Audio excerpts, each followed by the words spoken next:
আসসালামু আলাইকুম। কেমন আছেন সবাই? আশা করছি সবাই ভালো আছেন। আলহামদুলিল্লাহ আমরাও ভালো আছি।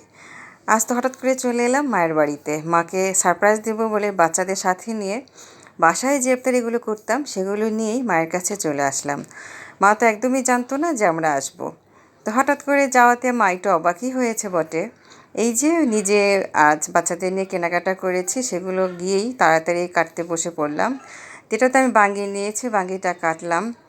আর এখানে যেটা খুব খারাপ লেগেছে, রোজার দিনে মানুষ কিভাবে এতটা খারাপ হতে পারে আসলে মানুষের সাথে না চললে বোঝা যায় না। আমি তরমুজটা কিনেছিলাম লোকটার উপর বিশ্বাস করে, তো বারবার তাকে বলেছি আপনি একটু ফেরে দেখান। তো উনি দেখাতে চাইলো না, কয় বুঝেন কিন্তু। তো বারবার বোঝাপড়ার পরও আমি বারবার বলাতে সে একটু ফেরে দেখালো, কিন্তু আমি বললাম ওই যে সাদা দেখা যাচ্ছে। মাঝখান দিয়ে আরেকটা লোক এসে বলল না না না, ওটা তো সাদা দেখা যাচ্ছে না, উপরে ছিলকাটা দেখা যাচ্ছে। তো যা হোক, নিয়ে তো মায়ের বাড়িতে চলে গেলাম। ঠিক ইফতারির সময় এভাবে কাটতে বসে দেখি তরমুজের অবস্থা এরকম।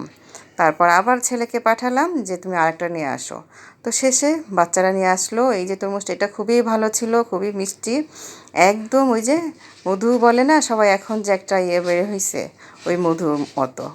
তো যা হোক, তরমুজটা ভালোই ছিল। তারপরে আমি কেটে নিলাম।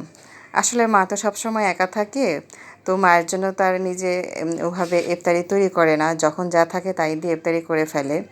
আর প্রতি রোজায় তো আমি আম্মার কাছে যাই, একবার হলো মার সাথে সবাই মিলে ইফতারি করি। তো এবার ভাবছি আর মাকে বলবো না, কিন্তু মাকে সারপ্রাইজ দিব বলে বাচ্চাদের সাথে নিয়ে চলে এলাম। তো এই যে এখন যাই কিছু বাসায় বানাতাম সেগুলোই, আলুর চপ, পেঁয়াজ, বেগুনি, ঘুগনি, তো সব কিছু মাখিয়ে নিই। আর আমি তো যেখানে যাই সেখানে মুড়িটা আমিই মাখাই। আর এগুলো রেখে দেবো বাচ্চাদের জন্য, ওরা তো আসলে ঘুগনিটা খেতে পছন্দ করে, সেজন্য ওদের জন্য রেখে দিলাম। আমার তো আসলে খুবই প্রিয় বোম্বাই মরিচ।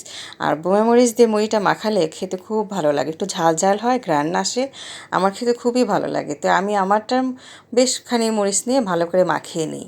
কিন্তু আমার আম্মা তো একদম মরিচ খেতে পারে না, ওনার মরিচ দেখলেও ঝাল লাগে, যেহেতু পান খায়। আর যারা পান খায় তাদের একটু ঝালটা সমস্যা হয়, খেতে পারে না। তো সব কিছু নিয়ে এভাবে মাখিয়ে নিলাম। আর এই যে আমার বাচ্চারা বসে আছে, এখানে যদি আমার বোনটা থাকতো হয়তো ওকে বলতাম যে আমি যাচ্ছি আমার কাছে, তুইও চলে আয়। কিন্তু বোন তো এখন নাই, বোনের ছেলে আছে, ও আমার কাছেই থাকে, তো ওকে নিয়ে সবাই একসাথে ইফতারি করলাম। আলহামদুলিল্লাহ।